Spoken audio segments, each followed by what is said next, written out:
Hey guys, it's Blue. And Delta. Alright, so we're still waiting for a few cards to come in the mail to finish out our Dark Side Dimensions decks. In the meantime, we get asked here and there to do a room view. And usually we're just so caught up in other channel stuff that We don't really have the time. But it's something you guys want. You want to see where we film. You want to see where we have our cards. So we figured we would take this opportunity, this little downtime, and show you guys. So this is obviously table. This is where we film. You can tell by the mats. Tablet. So we do, of course, like all the work, the majority of the work here. The binder over here, we're going to cut you for a minute, is for deck building. So the way we build all our decks, we start off online, be it Dueling Network, rest in peace, or, like DevPro or Dueling Nexus now. So we design our decks online, we'll create something, we'll, test it out. Once we like the deck, we start building the hard copy version of it. And that starts by us first pulling from our own surplus cards and looking through what we have there. And once we have this, the layout set up, we'll see what's missing and then we'll go by what we need to. Yeah. So like if you look through this was Amel's deck, which we've been mentioning for a while, and now he's been pushed back for the second time with the GX Blade being pushed back. But he is coming. He is definitely coming. So yeah, you go through. Okay, so there's blank spaces there. There's some blanks. It's like, all right. So the decks. We know what we need and we know what we have. We're obviously going through the entire binder. There's some secrets in there. Yeah, but it gives you the idea of our deck building process. Because we found it more favorable than just going through a pile, like having piles here. That's like a Yugi pile. That's a Kaiba pile. And then, of course, having to sift through the pile, whereas you can just flip the pages and you can see everything cleanly spread out. It's laid out a lot better. And if you look by our mats, we have those Dark Side Dimensions decks we were talking about. Still missing just a few cards. Yeah, really they're all depressing. almost complete, and you guys will be seeing them soon enough. Hopefully, like, end of next week. Yeah, if even not before then. But, They're again, coming, guys. Don't worry. We had some delays on stuff. So, now, of course, what some of you may be dying to see, because it's so, interesting, is our MacGyvered overhead filming solution. So, we start off with this box, right? I know it's kind of lame. It was something that came for, my daughter's little playpen thing. But I said, hey, we have this really tall box, and I kind of cut the top a little bit, and we took our tripod stand, and we set it up horizontal like that, and now there we have a great overhead filming thing. And this was, of course, like, obviously super cheap and really easy to do it yourself. The point was that, like, we did actually find that there are, of course, overhead filmings, but they're set up for, like, real tripods and real video cameras, and it's not something we felt was necessary to purchase when this works just fine. So a lot of the stuff you're going to see that we have is based on, being affordable and not spending egregious amounts of money for things that we don't really have to. Yeah, DIY solutions are always a good way to go. So we're going to cut over here, across the room a little bit. I'm not going to show the entire 360 of the room because it's like also our parents' workspaces here for what they have. Yeah. So we're not showing the entire room. So this super big shelf over here starts off on the bottom. It's just playmats. It's just some of our shipping supplies. It's just miscellaneous, supplies. Second shelf up is just not much. It's some tins for storage. It's the UCS Slave one, which was super awesome. Alright, the big thing is the aforementioned surplus. This is most of it, and obviously all these boxes are very nicely labeled, and this is where we start going to the boxes that are labeled character as opposed to other stuff. Were pre-sorted, so they have a lot of duplicates, which were helpful when, in the old days, when we sold duplicate decks, which we don't do anymore if you missed that.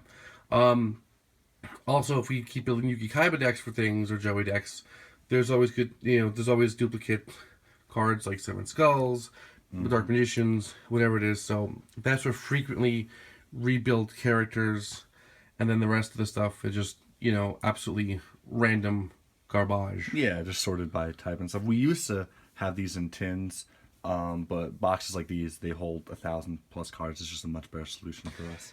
And if you don't know where to get these, you can find them on like Amazon or other places. They're just, they're like card storage boxes. Yeah, they have them in like local stores a lot, local Yu-Gi-Oh card stores. And some places you can find them in a variety of sizes. We just kind of just got like the larger size because we have a lot of cards. These are mostly full. Some of them kind of light, but anyway, you get the idea. Moving up is what's really a general shelf. I know it's kind of messy, but this is stuff we don't use very often. There's competitive decks here. There's competitive cards. There's random teams and stuff. Sometimes just have sleeves in them. It's sort of just a miscellaneous, what's not sorted into the convenient boxes. Right, and it's stuff that's not sorted for character deck purposes, so it's, And then, of course, the very top shelf is the Holy Grail. All of our character decks are organized in this very, interesting way, peculiar, depending how you look at it. And so, the way it happened a long time ago was when we started the channel, we started building decks. We only had a couple.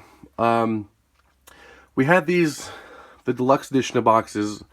We had a bunch of these lying around already, so we figured, hey, they're great for putting decks in. The problem was keeping the decks separate, because we didn't have a way to label whose deck was whose. If two decks had the same color sleeves, we had to separate them with another color in the middle. And it was kind of messy, kind of sloppy. And we ended up with these, what we refer to as deck sleeves. So they are just cardstock, folded and taped, and they're labeled. They're like what we find to be like the most ideal thing, because they pull up really cleanly. They hold the decks well. Easy to take decks in and out. Like if you have if you have a ton of decks and you label them, the reason against deck boxes was because, well, they're really bulky. There's always extra room in them because these are mostly 40-card decks. So these sleeves here are, shaped to the right amount, and there's no extra. It's super convenient, super easy, better than having like 50 deck boxes lying around.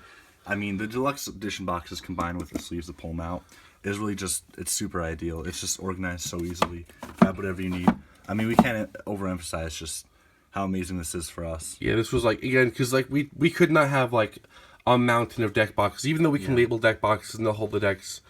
And these are obviously, although they're not labeled as such, they're broken up by things. So your Duelist Kingdom, Battle City main characters, Battle City or Hunters, Battle City miscellaneous characters. Virtual World. More Virtual World. Virtual World villains. It's organized all the way down. And GX. And then the miscellaneous ones here. So you'll see a mix, or really hybrids, Grand Championship, Battle City Duke. Some of these are actually like mislabeled, like the Duke, but that's because like it was Battle City at one point. We never cared to change the sleeve because for the most part, it's internal use only. So we happen to have our tokens over here. So basically, when we do character deck duels, everything is right here. It's grab and go. Grab and go. So we grab 2 decks, sometimes 4. Get the tokens if someone has tokens, and that's it. So yeah, we used to have the tokens with the decks, so we kind of just pulled them all out and made a pile of it because of how freely the tokens would switch between characters. So I guess that's really it, guys. If you have any questions, let us know. Like we'll talk a little more about things, but we really tried to show you in depth all the things that we do with our shelves, the table we actually film on, our filming solution, the overhead filming solution. Yeah. So hopefully you guys enjoyed it. And again, like the deck sleeves are, you just buy cardstock. It's not that expensive, and you just cut it into strips. But it's overall, it's organized enough for what we do. We don't really care about some of the piles because it's just stuff we don't use. Yeah. There's only a certain amount of Yu-Gi-Oh that we actually use and interact with because it's for the channel. Because we don't play too much in our free time. It's really for us, the channel, than other miscellaneous hobbies. So, all right. YGO Anime Games out. Thank you guys so much. And Dark Side is coming soon. We promise. We're just waiting for the last couple things.